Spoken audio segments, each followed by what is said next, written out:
क्या आप जानते हैं कुरान ने 1400 साल पहले जमीन की असल शक्ल का जिक्र किया था।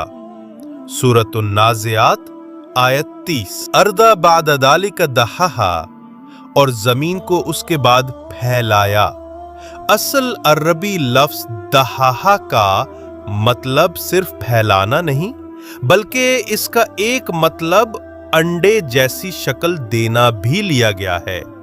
क्लासिकल अरबिक में दहू का मतलब होता है to shape like an ostrich egg, और ऑस्ट्रिच एग की शक्ल क्या है?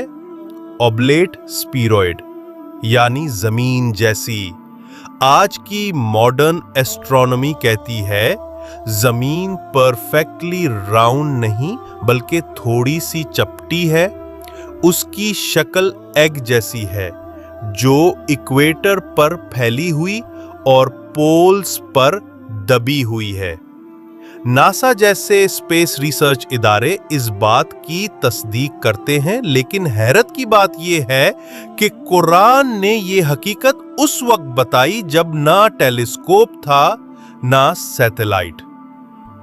सवाल यह है, जब उस वक्त जमीन को सिर्फ चपटा या फ्लैट समझा जाता था, तो कुरान में इतनी साइंसी दुरुस्तगी कैसे मुमकिन हुई? ये कोई इत्तेफाक नहीं, बल्कि कुरान का साइंसी मोजज़ा है।